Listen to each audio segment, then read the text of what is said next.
Goeiemôre vriend en vriendin. My broer en my suster weer eens uit hier vanmôre. Ek is vandag hier om weer met jou te praat oor die derde aflewering oor ons boodskap oor geestelike groei bring voort die allerbeste liefde van God. Nou vriende, 1 Korintiërs 12 vers 31 sê: "Beywer julle met die oog op die beste gawes en ek wys julle nog 'n uitnemender weg." Paulus sê eintlik vir ons, en ek begin elke video so: "Nou wys ek julle die allerbeste pad om te stap, die pad onder leiding van die Heilige Gees."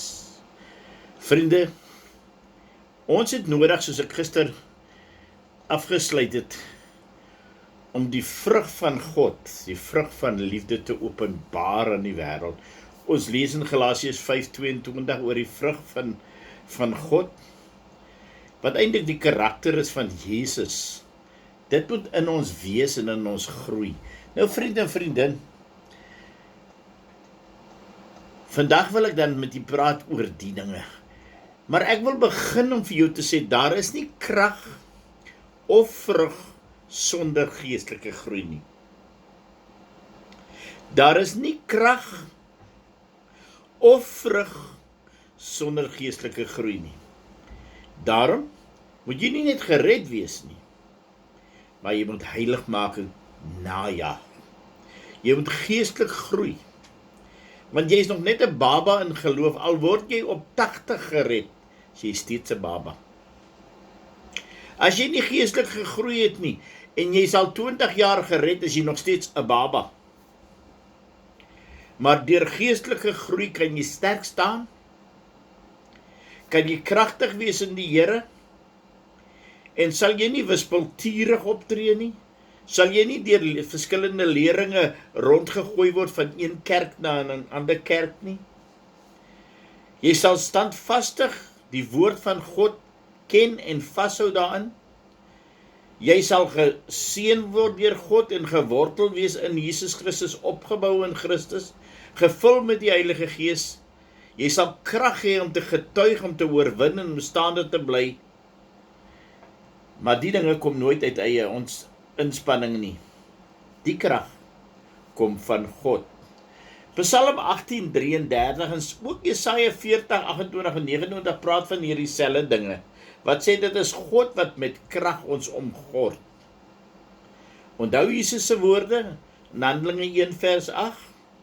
Julle sal krag ontvang wanneer die Heilige Gees oor julle kom en julle sal my getuienis wees. Jy kan ook daarvan lees in Efesiërs 3:16. Want die Heilige Gees gee krag. Nie ons nie.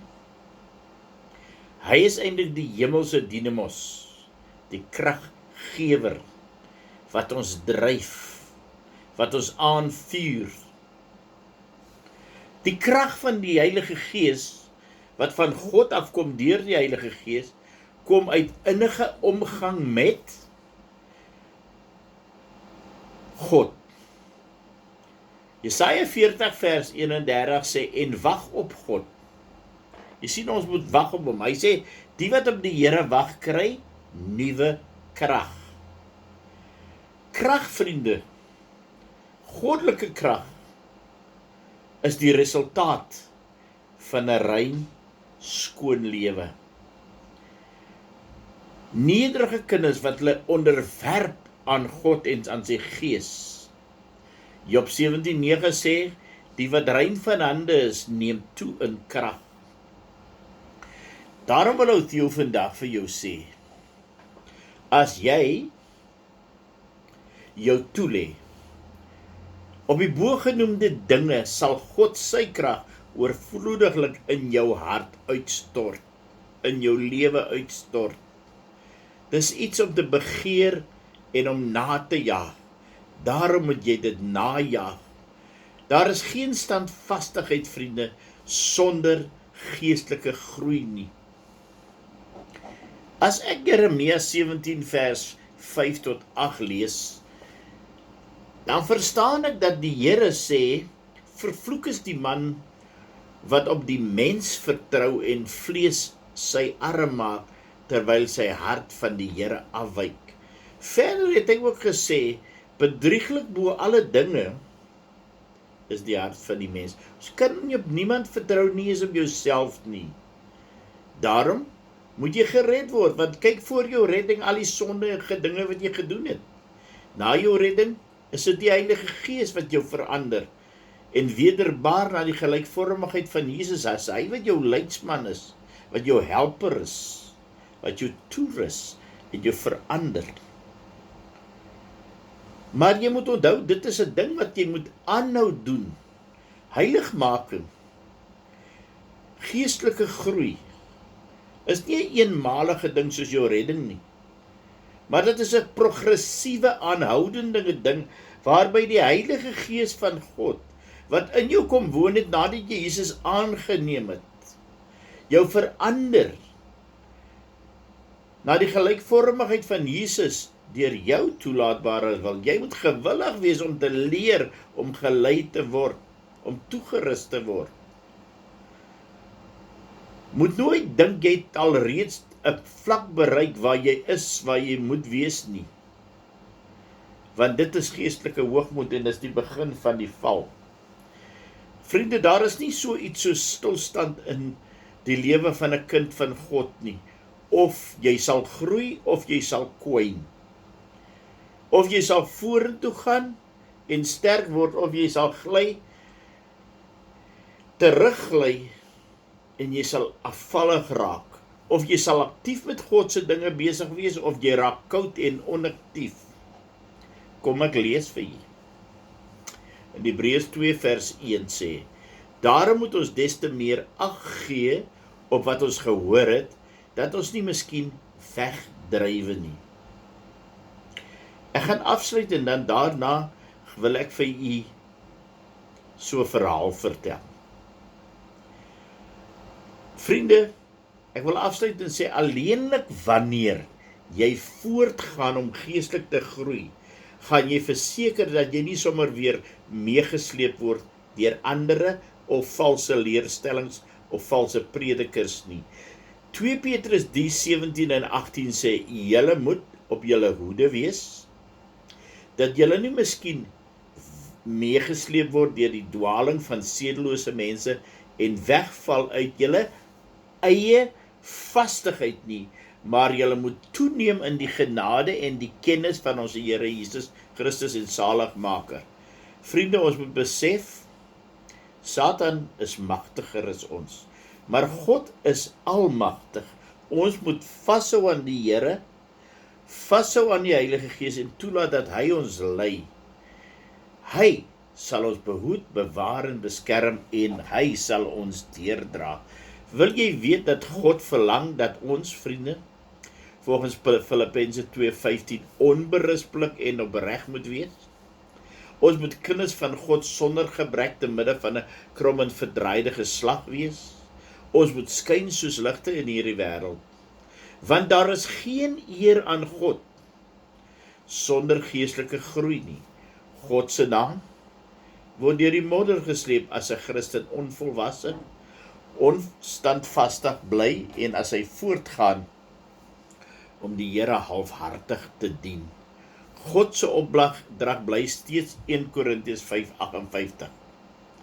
Wees standvastig, onbeweeglik, altyd oorvloedig in die werk van die Here. 'n Christen wat afvallig raak in plaas van om geestelik te groei en sterk te word, is 'n skandvlek.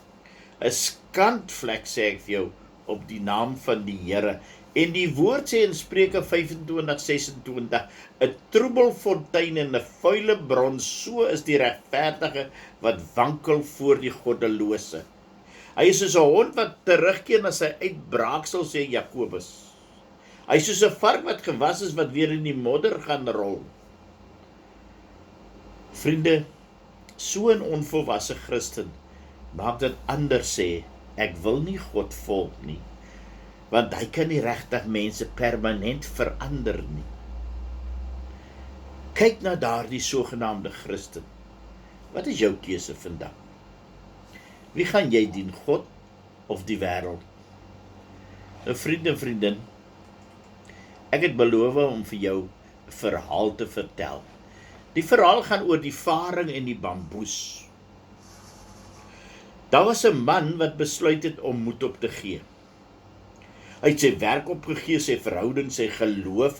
Hy wou opgee op die lewe self. Hy het toe na die woud gegaan om 'n laaste keer met God te praat. En hy het gesê, God, kan U vir my een goeie rede gee hoekom ek nie moet opgee met alles nie? En waarom moet ek aanhou geestelik groei? Waarom kan ek nie net oppak nie? En God se antwoord het hom verras. Luister nou mooi. God het vir hom sê, kom op heen. Kyk om jou heen. Kom op na my toe, en dan kyk jy om jou heen. Sien jy die varing? Sien jy die bamboes? Ja, het hy geantwoord. En God sê vir hom, toe ek die varing en die bamboessaadjies geplant het, het ek hulle baie goed versorg. Ek het vir beide lig gegee, ek het beide water gegee, en die varing het vinnig uitgeloop, en sy helder groen blare het vinnig die woudvloer gedek. Maar niks het gebeur met die bamboessaadjie nie. In die tweede jaar het die varing nog veliger gegroei, en mooi gegroei. Steeds het daar niks met die bamboes gebeur nie. Maar ek het nie moed opgegee met die bamboessaadjie nie. In jaar 3 het nog steeds niks gebeur met die bamboessaadjie nie, maar steeds het ek nie moed opgegee nie. Dieselfde het gebeur in jaar 4. Maar in jaar 5 het daar 'n klein uitloopseltjie verskyn. In vergelyking met die varing was dit klein en onbenullig. Maar binne slegs 6 maande was die bamboes oor die 30 meter lank gewees. Jy sien, die bamboes het die eerste 5 jaar gebruik om wortels te groei. Die wortels het dit sterk gemaak en aan die bamboes gegee wat nodig is om te oorleef sodat dit eers uitsprei. En toe sê God, ek sal aan geen een van my skepings 'n uitdaging gee wat hy nie kan hanteer nie. Nou het jy geweet, kind van God, dat die hele tyd wat jy so vreeslik gesukkel het, was jy eintlik besig om wortels te groei. Dis wat God nou vir hom gesê het. Ek sal nie moed opgee met die bamboes nie. Hoeveel te meer sal ek nooit moed opgee met jou nie. Hy het aan die man gesê, moenie jouself met ander vergelyk nie. Die bamboes het die ander doel gehad as die varing, maar steeds maak hulle albei tesame die woud pragtig. Jou tyd sal kom, en dan sal jy hoog groei. Die man het toe gevra, hoe hoog sal ek groei? En in antwoord het God gesê, hoe hoog sal die bamboes groei? So hoog soos wat hy kan, het die man gevra. Vader het geantwoord, ja, gee aan my die glorie deur te groei so hoog soos wat jy kan. En die man het die woud verlaat met diepe besef dat God nooit met hom moed op sal gee nie. Hy sal ook nooit moed opgee met enige iemand anders nie. Moet nooit 'n dag in jou lewe berou nie. Goeie dae verskaf aan jou vreugde, swak dae gee aan jou ondervinding, maar vriend en vriendin albei is noodsaaklik vir die lewe. Jaag jy heiligmaking na, groei so hoog as wat jy kan, wees 'n instrument in die hand van die Here. God seën nie. Mag die genade van ons Here Jesus Christus, liefde van God, sy en bly met elkeen van u. Amen.